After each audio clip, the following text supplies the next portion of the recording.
ಪ್ರಧಾನಿ ಮೋದಿ ಸೇರಿ 71 ನೂತನ ಸಂಸದರು ಸಚಿವರಾಗಿ ಪ್ರಮಾಣ ವಚನವನ್ನು ಸ್ವೀಕರಿಸಿದಂಥ ಸಂದರ್ಭದಲ್ಲಿ ರಾಷ್ಟ್ರಪತಿ ಭವನದಲ್ಲಿ ಒಂದು ನಿಗೂಢವಾದಂತಹ ಪ್ರಾಣಿ ಕಾಣಿಸಿಕೊಂಡಿದೆ. ಹಾಗಾದರೆ ಯಾವುದಾ ಪ್ರಾಣಿ? ಬಹಳ ಪ್ರಮುಖವಾಗಿ ಈ ವೇಳೆ ರಾಷ್ಟ್ರಪತಿ ಭವನದಲ್ಲಿ ನಿಗೂಢವಾದಂಥ ಪ್ರಾಣಿ ಒಂದು ಕಾಣಿಸ್ಕೊಂಡಿದೆ.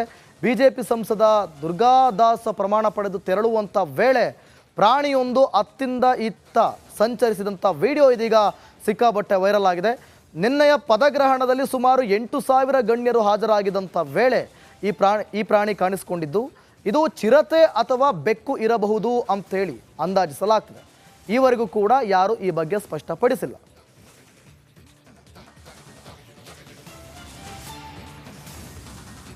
ದೃಶ್ಯದಲ್ಲೂ ಕೂಡ ನೋಡ್ತಾ ಇದ್ದೀರಿ, ಅವರು ಪ್ರಮಾಣ ವಚನ ಸ್ವೀಕರಿಸಿ ಹೋದಂಥ ಸಂದರ್ಭದಲ್ಲಿ ಆ ಪ್ರಾಣಿ ಕಾಣಿಸ್ಕೊಂಡಿರೋದು.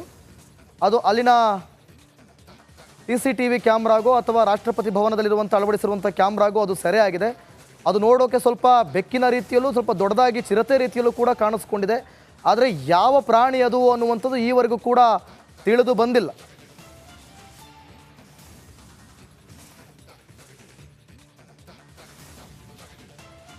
ಇದು ಚಿರತೆನ ಅಥವಾ ಬೆಕ್ಕ ಅನ್ನುವಂಥದ್ದೇ ಪ್ರಶ್ನೆ. ಈ ಬಗ್ಗೆ ಯಾರು ಕೂಡ ವಿಚಾರಣೆ ಮಾಡೋಕ್ಕೆ ಹೋಗಿಲ್ವಾ ಅಥವಾ ಯಾರ ಗಮನಕ್ಕೂ ಕೂಡ ಬಂದಿಲ್ವಾ? ದುರ್ಗಾದಾಸ್ ಪದಗ್ರಹಣ ವೇಳೆ ಪ್ರಾಣಿ ಪ್ರತ್ಯಕ್ಷ ಆಗಿರೋದು, ಅದು ಯಾವ ಪ್ರಾಣಿ ಅನ್ನುವಂಥದ್ದು ಮೇಲ್ನೋಟಕ್ಕೆ ಒಂದು ರೀತಿಯಲ್ಲಿ ಚಿರತೆ ರೀತಿಯಲ್ಲೇ ಕಾಣ್ತಾ ಇದೆ. ಬೆಕ್ಕಂತೂ ಅಷ್ಟು ದೊಡ್ಡ ಪ್ರಾಣಿ ಅಂತೂ ಆಗಿರ್ಲಿಕ್ಕೆ ಸಾಧ್ಯ ಇಲ್ಲ. ಪ್ರಧಾನಿ ಮೋದಿ ಸೇರಿ 71 ನೂತನ ಸಂಸದರು ಸಚಿವರಾಗಿ ಪ್ರಮಾಣ ವಚನವನ್ನು ಸ್ವೀಕರಿಸಿದಂಥ ಸಂದರ್ಭದಲ್ಲಿ ರಾಷ್ಟ್ರಪತಿ ಭವನದಲ್ಲಿ ಒಂದು ನಿಗೂಢವಾದಂತಹ ಪ್ರಾಣಿ ಕಾಣಿಸ್ಕೊಂಡಿದೆ.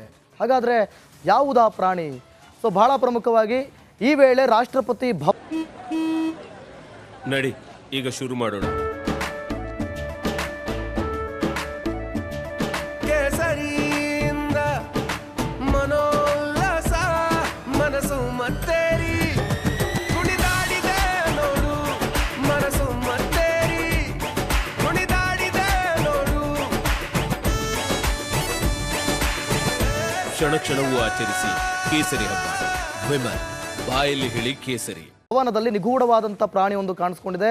ಬಿಜೆಪಿ ಸಂಸದ ದುರ್ಗಾದಾಸ್ ಪ್ರಮಾಣ ಪಡೆದು ತೆರಳುವಂಥ ವೇಳೆ ಪ್ರಾಣಿಯೊಂದು ಅತ್ತಿಂದ ಇತ್ತ ಸಂಚರಿಸಿದಂಥ ವಿಡಿಯೋ ಇದೀಗ ಸಿಕ್ಕಾಪಟ್ಟೆ ವೈರಲ್ ಆಗಿದೆ. ನಿನ್ನೆಯ ಪದಗ್ರಹಣದಲ್ಲಿ ಸುಮಾರು 8,000 ಗಣ್ಯರು ಹಾಜರಾಗಿದ್ದಂಥ ವೇಳೆ ಈ ಪ್ರಾಣಿ ಕಾಣಿಸಿಕೊಂಡಿದ್ದು, ಇದು ಚಿರತೆ ಅಥವಾ ಬೆಕ್ಕು ಇರಬಹುದು ಅಂತೇಳಿ ಅಂದಾಜಿಸಲಾಗ್ತದೆ. ಈವರೆಗೂ ಕೂಡ ಯಾರು ಈ ಬಗ್ಗೆ ಸ್ಪಷ್ಟಪಡಿಸಿಲ್ಲ.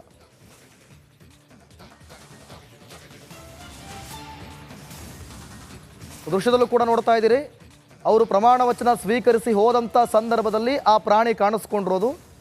ಅದು ಅಲ್ಲಿನ CCTV ಕ್ಯಾಮ್ರಾಗೋ ಅಥವಾ ರಾಷ್ಟ್ರಪತಿ ಭವನದಲ್ಲಿರುವಂಥ ಅಳವಡಿಸಿರುವಂಥ ಕ್ಯಾಮ್ರಾಗೋ ಅದು ಸೆರೆಯಾಗಿದೆ.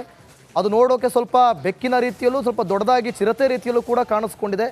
ಆದರೆ ಯಾವ ಪ್ರಾಣಿ ಅದು ಅನ್ನುವಂಥದ್ದು ಈವರೆಗೂ ಕೂಡ ತಿಳಿದು ಬಂದಿಲ್ಲ.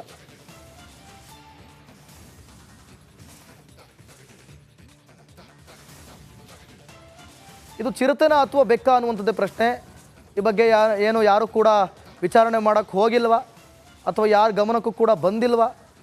ದುರ್ಗಾದಾಸ್ ಪದಗ್ರಹಣ ವೇಳೆ ಪ್ರಾಣಿ ಪ್ರತ್ಯಕ್ಷ ಆಗಿರೋದು, ಅದು ಯಾವ ಪ್ರಾಣಿ ಅನ್ನುವಂಥದ್ದು ಮೇಲ್ನೋಟಕ್ಕೆ ಒಂದು ರೀತಿಯಲ್ಲಿ ಚಿರತೆ ರೀತಿಯಲ್ಲೇ ಕಾಣ್ತಾ ಇದೆ. ಬೆಕ್ಕಂತೂ ಅಷ್ಟು ದೊಡ್ಡ ಪ್ರಾಣಿ ಅಂತೂ ಆಗಿರ್ಲಿಕ್ಕೆ ಸಾಧ್ಯ ಇಲ್ಲ.